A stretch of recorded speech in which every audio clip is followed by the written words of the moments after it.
In this video, I am going to be using the Shaper Origin to create some inlay work. These are the colors and veneers that I'm going to be using. They're about 0.8 millimeters or about a 32nd of an inch.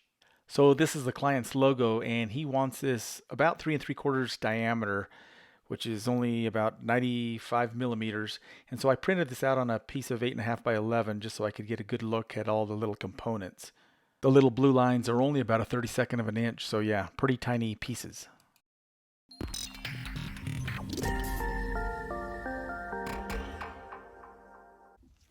Rather than using the typical double stick tape, I decided to go with this Easy Tack. It's similar to the 3M77 adhesive, but shoots a much finer spray and much better control. Alright, after gluing the 3 veneers to my piece of melamine, I'm using the workstation. This thing is a fantastic addition to the Shaper Origin.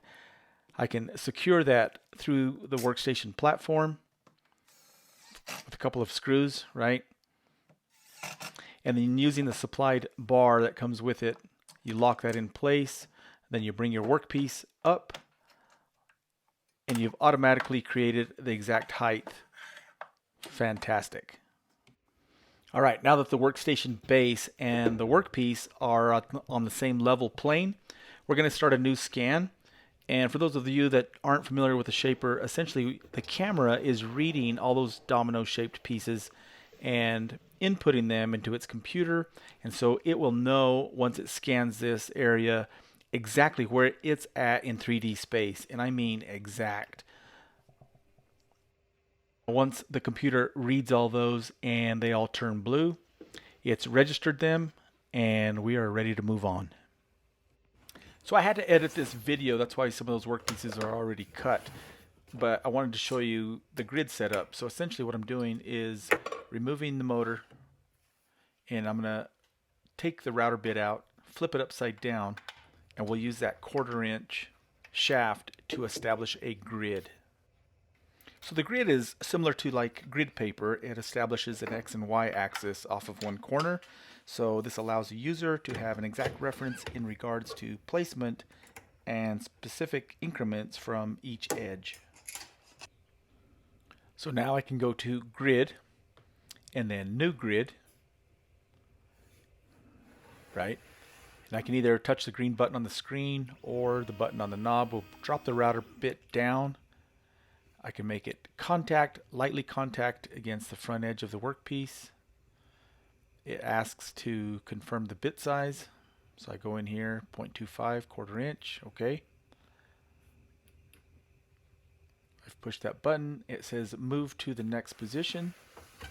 So position 1 and 2 are the x-axis, establishes the x-axis. It tells you move to the next point. So I go around the corner. The machine magically knows, and around the corner it establishes the y-axis. Beautiful technology, very intuitive. And then here I can go in and modify the grid spacing. So I decided to go 0.0625, so 1/16 grid spacing for a really accurate placement of parts. Man, I gotta tell you, I love this thing. From there, the machine will take you to design mode, and then we will import the file. You can see them there, the little lines. We're going to start with those and cut those out. Here you can see I have the option to rotate the file, and I'm going to rotate them so that the grain will all run horizontally across the logo. Now I have plenty of blue material and these components are pretty small, so I can just visually place these by looking directly underneath the router collet and then just manually place these.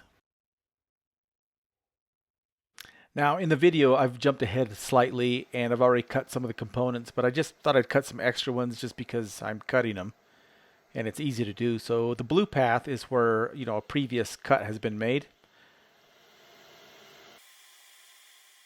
Now I am definitely still learning this machine. I learn more every time I use it, and also it's obvious, it should be obvious that many of the video clips have been sped up.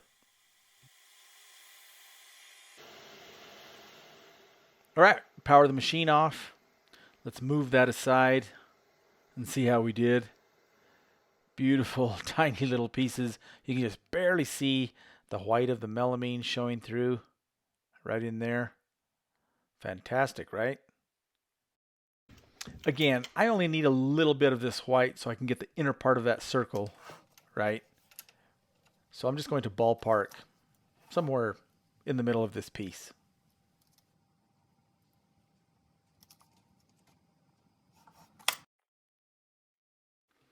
After grabbing the file that contains the ring, I can cut on the outside of that. Well, I'm actually cutting on the inside of the ring, but on the outside of the white part. And I just make a roughing pass, checking the depth there. And then I can go in, move in a few thousandths, and make another cut. That's the beauty of this machine. It is that precise.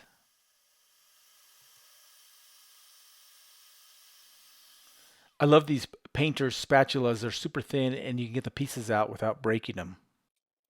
Now, I could have used the same file that was on the screen. I could have just made a copy of it and moved it over. Or, like I did here, I just went and grabbed a new one. You can see the old one to the left of the screen there. The new one is in the middle of the screen. I'm going to place that. The grid that we established earlier allows you to do this. There we go, and place. There you can see it highlight. So this black ring here is what I'm after. I'm going to be cutting the inside where it meets the white. All right, now we drop into cut mode, and I can choose inside the line or outside the line. I can choose an offset, just a few thousandths, 10 thousandths, 50 thousandths, whatever I want.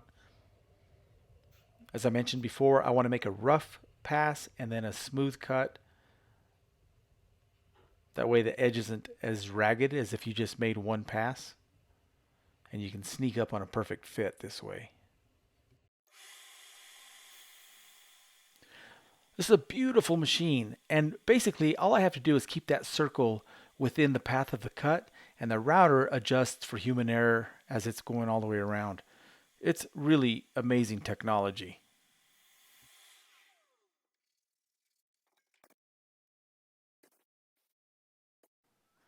And the old school in me wants to use calipers. This machine is way more precise than me measuring with a pair of calipers. It's actually not even necessary. So here what I'm doing is punching in a few thousandths bigger. I have the inlay in hand. And so now I can just remove this. And I thought this would be a little bit troublesome with double stick tape, and this method is actually working. There's another way to do that, and I'll talk about that a little bit later in the video. Here I'm just removing some of that glue, right? So I like my pieces to fit really tight, and you can slightly back bevel the insert piece with a piece of sandpaper. This is 220 grit glued back to back. I've already done this. I'm just kind of going through the motion. Anyway, I know a lot of people like to allow a few thousandths. I want it to fit tight, especially with wood. And the thinner, the more you can handle that. If it's a big, thick piece of wood, there's not much room for tolerance. So with something thinner, you're going to get a little bit of flex. And so, of course, this direction is going to flex a lot easier. But this direction, you can put something underneath, like this little ruler. And that is just wanting to go in. It's in on that side. So I know that would go. Yes, it's a little bit tight, but that'll make a really good seam. Of course, you have to be careful because once that comes up, it could chip a corner. There's no corners on round circles. Okay, I've got a little bit of, this is lacquer thinner. I just want to kind of dissolve some of that adhesive so I can get a fresh start, because there's a lot going on. Let me grab this. There's a lot going on in this logo. You know, you got all these little pieces, and so I want everything down nice and tight. So that's why I'm going to clean this glue off, and then I'll somehow mask that off, shoot it with spray again.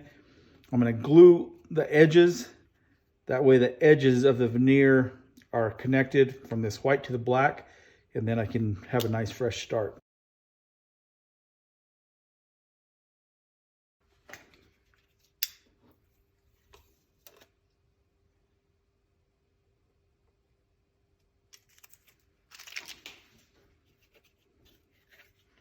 Okay, these have both been sprayed. They've tacked up for a little bit. And I'm going to use white glue because I don't know if yellow glue or anything else would stain this white. It doesn't look that white, but it's dyed poplar and it's white. I just thought I'll just use white glue. Might as well. I want a full bead all the way around. So by using a thin ruler, I can bend that veneer across the grain or perpendicular to the grain. Of course, it wants to naturally bend with the grain. And so by bending it across the grain first and tucking in those edges, I can remove that. And then the top and bottom slip right in. So what I want to do is feel all the way around the perimeter and make sure it's in before I actually commit to pressing it down, because the adhesive, the spray adhesive, won't let it slide around. And it feels like it's in there pretty good. So get all this excess glue out of there.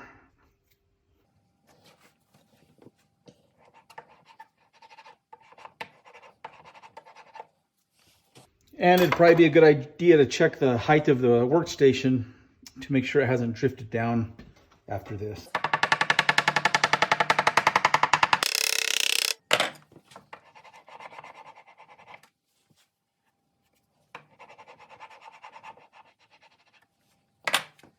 And of course, a low raking light's always a fantastic way to check for flush.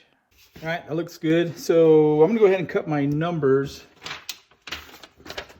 out of white. And this is kind of weird to me because typically when you're doing inlay, you're creating your cavity first, and then you cut your pieces to fit. With CNC, you basically cut your insert pieces, and then you cut your cavity. That way you have your insert pieces in hand, and the cavity you can keep cutting slightly larger till the inset pieces drop in. But it's backwards from what I'm used to, so I have to think. But anyway, so I'm going to cut the white numbers, the 1 and the 9, and then I'll cut the cavity for this black, the entire black. Next, the black will go in. I'll have the numbers already, and then I can start cutting the numbers in, right? Everything in order. So let's take this thing, and I'm going to go ahead and remove this. You can see how it's on the screen. It's showing this. So I can get rid of that, get it out of my way. I won't need that anymore. So in design, I can put remove. Want to remove this? Remove. Erase, erase, erase.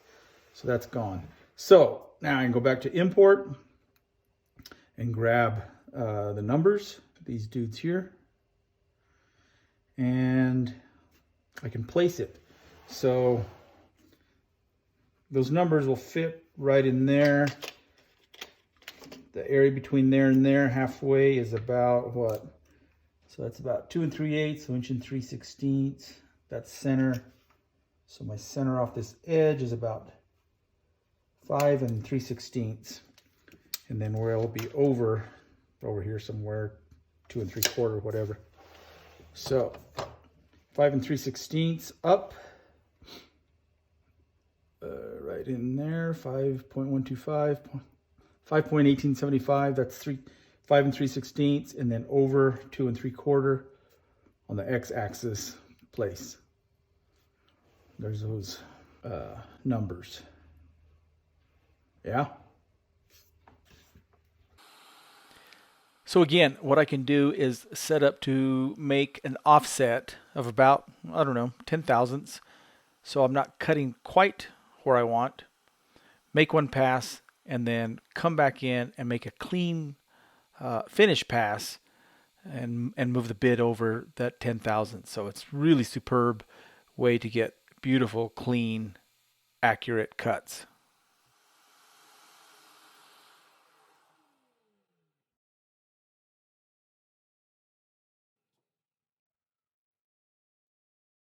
Another thing worth mentioning is that I've changed to a smaller diameter bit so I can get into those corners and leave less of a radius.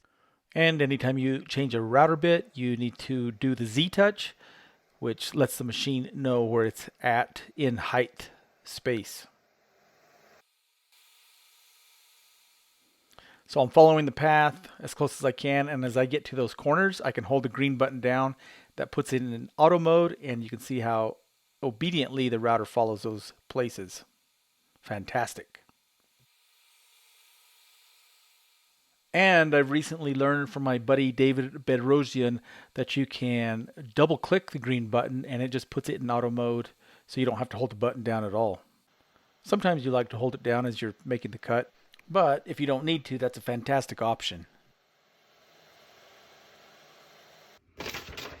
So the numbers are cut, so now I'm going to take this white off and add another piece of black here. I didn't think about it when I set this all up, but I need this piece of black that outlines the numbers, and I don't have enough to get it out of here.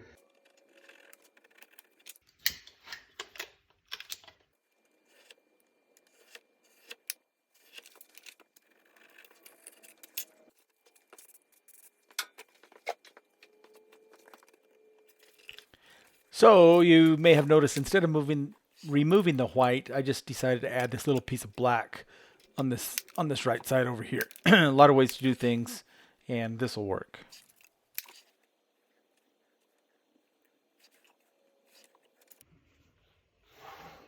So I I laid out to try to get two of them on here, but it's too risky. I'm really close to this edge, so I'm just gonna go back to this design here and remove that, remove, bye-bye, and grab it again, import.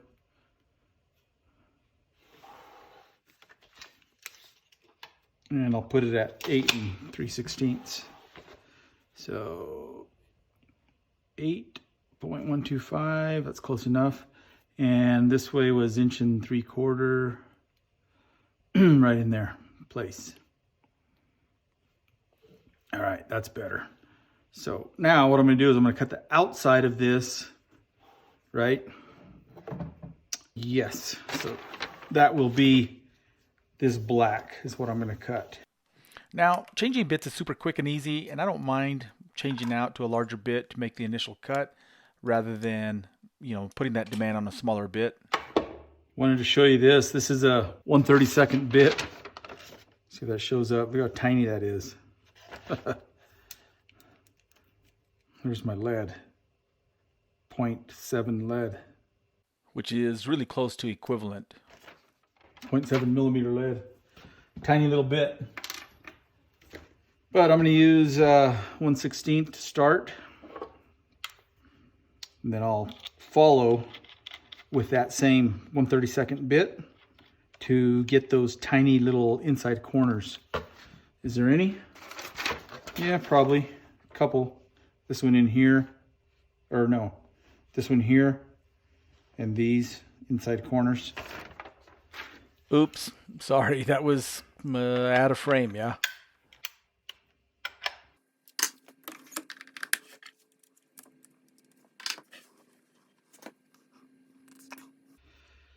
Outside, 0 offset, bit size has changed. So we'll go 0.0625, 1/16. Z touch.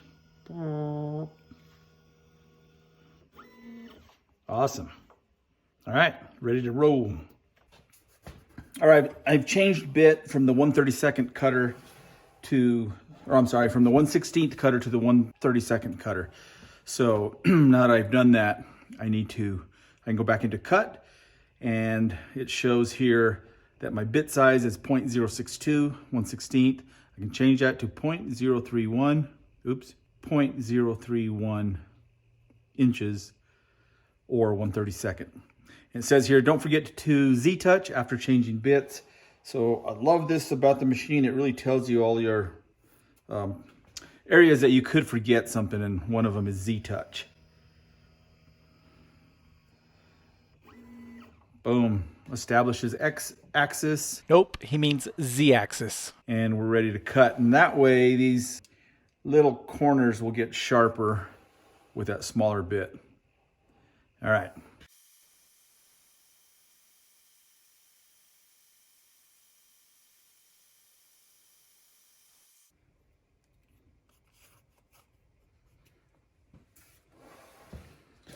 Okay, now we can cut the pocket for the numbers, all that in black. I'm going to go to import, find that file. Oops, it's right here. Inlay, extra piece. And grab this dude.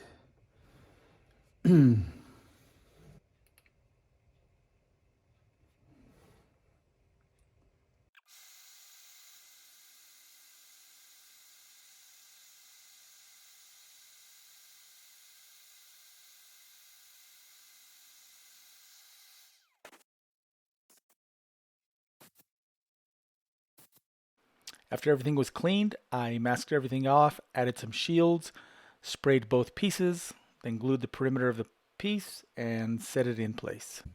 All right, I'm gonna cut the numbers out now, and I have a 1/32 bit in there, and I set the depth only at 25 thousandths. So this material is reading about 40 thousandths, 39 thousandths. So I'm not gonna go full depth. It's a tiny little bit. It could probably handle it, but I don't wanna break a bit. We'll see how this goes.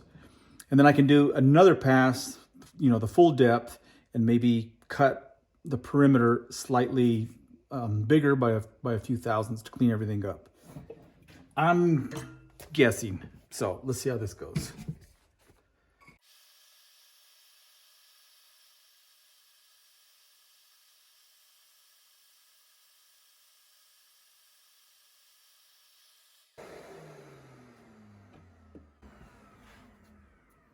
It looks pretty good. I mean, these are tiny details. I'm not real experienced with this sort of thing. Unless it was marquetry, that is my wheelhouse. And small intricate details I can do. But just trying to learn something different. That looks pretty dang good. So let's go ahead and do the 9, yeah?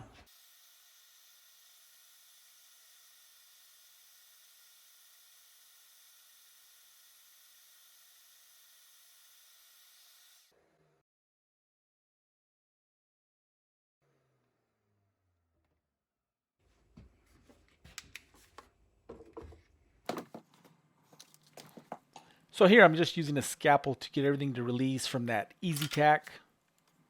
Then I can clean that up.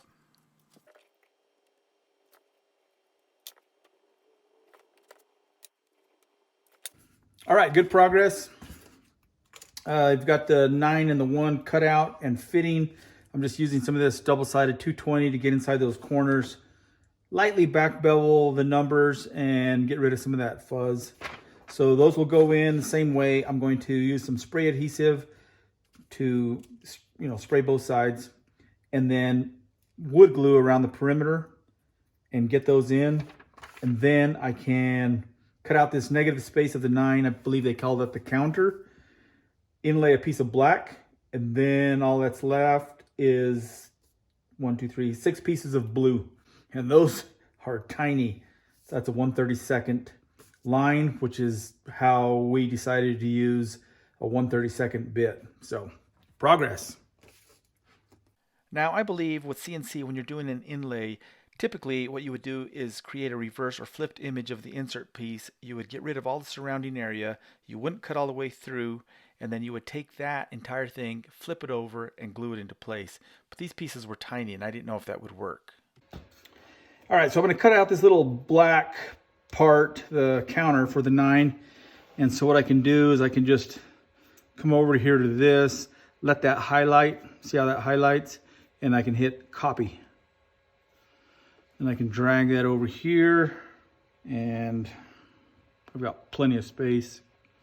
So I'll place it right there. There it is. And then we go to cut. I'm on the outside of that piece.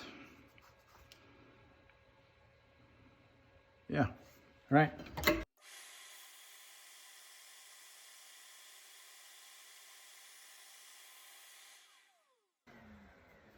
So I did that in one pass. As far as the depth, it seemed to do okay. I just wanted to test it. If I broke the bit, I figured, well, I've used it quite a bit already. So just trying to learn, you know what I mean, how things work. So now that I have that, I'll go ahead and cut the negative space in the white.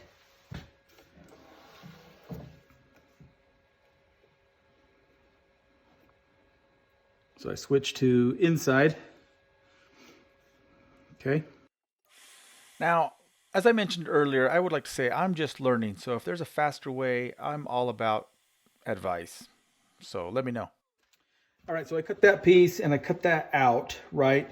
And I can adjust this and make that a little bit bigger because truthfully, I want this space as big as possible so that once I get the black in, I'll have a little bit of, I need some room for the blue because these are tiny little spaces. So, and it didn't cut quite through deep enough. So I'm gonna go ahead and change this a little bit deeper, 0.042. I don't want to cut into the melamine because it's a 1/32 bit and probably would snap if I try to cut into the melamine. So I'm a little bit deeper, and then my offset, I'm going to change it to, it's 5 thousandths. I'm going to go 2 thousandths. I don't know. All right, let's try that.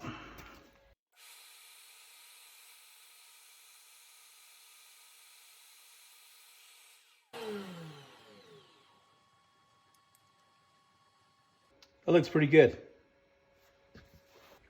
All right, I got everything cleaned up on the inside and this piece. And of course, anytime you have something that's nearly symmetrical, of course, you want to mark the top or the front and also, yeah, one edge, the top, so you don't accidentally turn that around. I've done that before. So I'm going to go ahead and glue this in. And you'll notice that this is getting a little bit, some of that black is migrating into this white. Hopefully that'll clean up. This is relatively thin, so I don't have a lot of sanding, scraping thickness.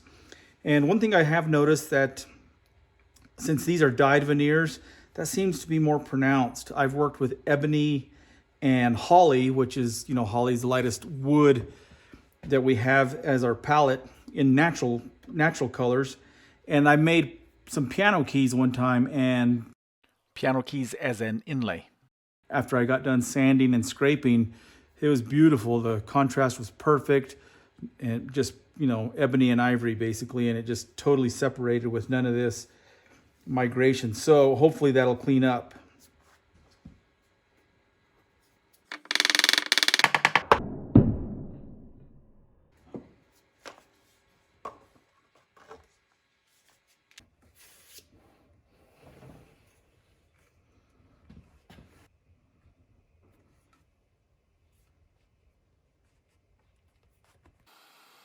All right, let's cut some blue, or some cavities for the blue, I should say.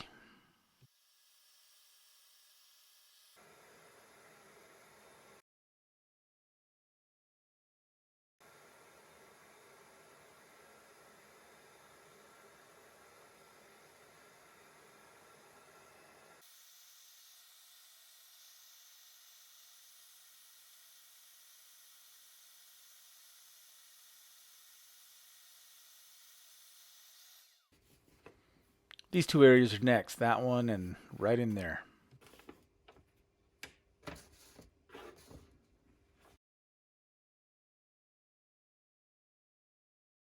All right, got all the little blue pieces in. I didn't do it on camera because I didn't need the added pressure. 1, 2, 3, 4, 5, and the little tiny blue one under there. Something like that. Crazy cool. So all I lack is doing the ring. So I'm just gonna cut out outside the line and that's it. It'll be done. Kind of cool, yeah? All right, so last pass, I'm gonna do the circle on the outside. You can see it highlighted there. I changed the bit, so I need to change this. So 1/8 inch bit, 0.125, oops. 0.125, done. Don't forget to Z-touch. Love this part, Z-touch. See the router going down. Check, we're ready.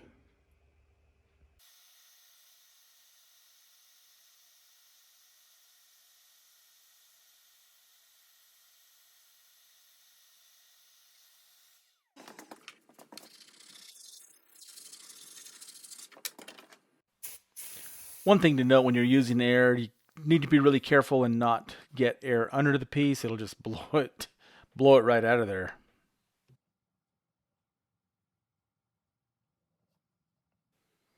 Again, I'm moving in a few thousandths to sneak up on a perfect cut.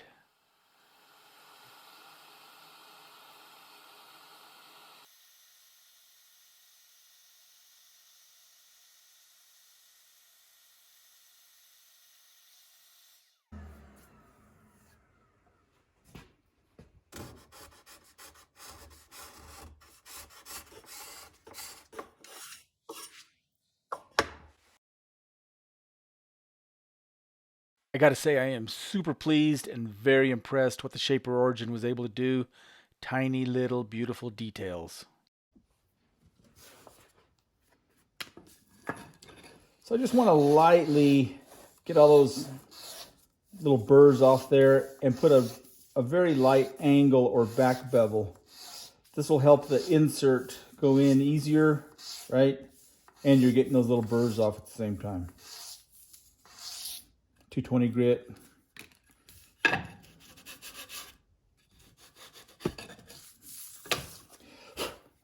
we go.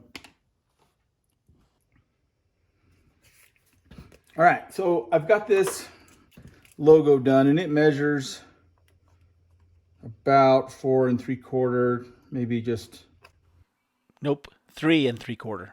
a tad over 375 that way. Depends on where you measure it.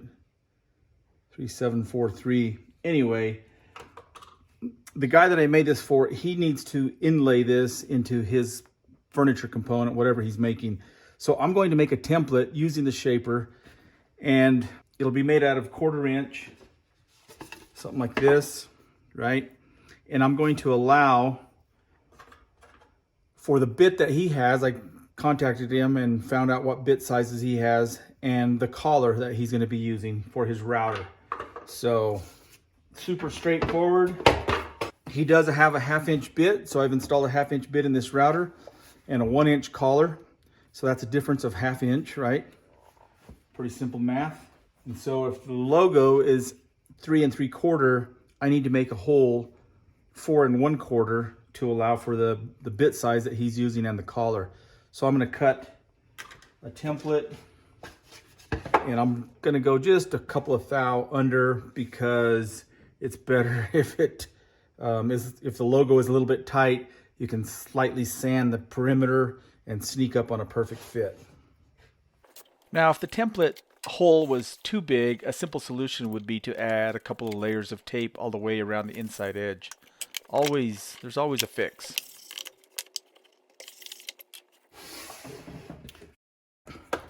I've changed the bit. Make sure it's tight. 1/4 inch bit. Drop this dude back in. Beautiful thing about this machine is we can use onboard tools to cut this circle. So we'll go to create, circle, diameter will go 4.25, done. There it is. I can just place this wherever. I wanted this big enough so the customer can have easy area to clamp, or even, double stick tape, whatever. So place, get rid of this thing.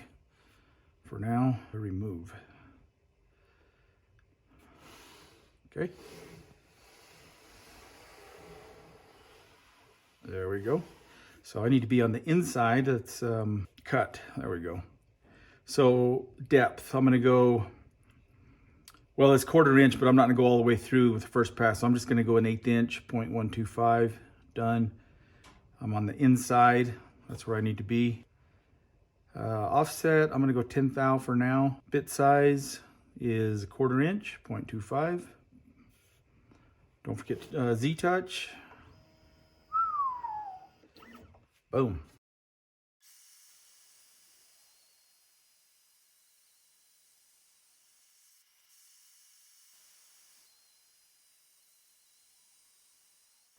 So probably wasn't necessary to make 3 passes to get through this, but the melamine, the 1/4 inch, was actually thicker than I thought.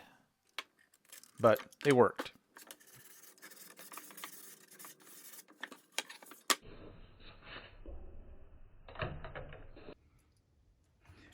I've got a scrap piece of melamine with some veneer adhered to it. I don't know what he's inlaying it into. It's a piece of wood, I believe, but this will still be a good test. So let me anchor this down and template. I'm just going to screw this down. He could probably clamp this. I made this big enough where he could clamp it, or maybe double stick tape. There's nothing there. Let me put a bit of a spacer. And actually, I'm just going to clamp this side so I don't put a hole in that veneer. Something like that. Now, the depth. Depth is pretty simple. We're just going to take the router, put it in place, drop the bit down till it just makes contact with the surface. Right there. Lock that. Right. Now we'll take whatever thickness we're going to go in, which in this case, this logo is the thickness, and bring the depth stop rod down on top of that. Boom. That is how thick this bit will now plunge. All right, let's give this a go. Incidentally, let me touch on this real quick. So this router bit is spinning this direction. So right here on this particular piece, or even his wood that he's going to be inlaying this into, that grain could be susceptible to tearing out because you can see the direction of the bit. So this area here and this area here is a little bit vulnerable. So what we want to do is make a reverse cut, and then we can follow up with a conventional cut.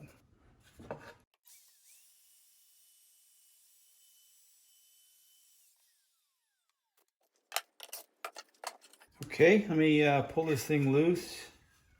Let me use this thing.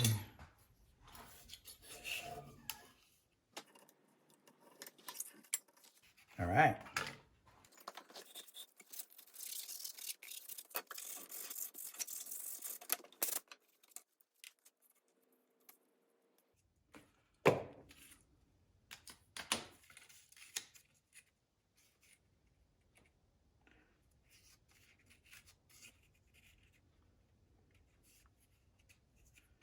Now I've sized this just a few thousandths, actually just about 2 thousandths tight. But wood is amazing. It's basically an interference fit. I don't allow space. I force it in there so it'll be tight. It'll bend. It'll bow up in the middle. Then once you clamp it, it's gonna get super tight. So you can see how good that fits. It's actually in all the way, except right there. Boom. How's that? Not bad, right?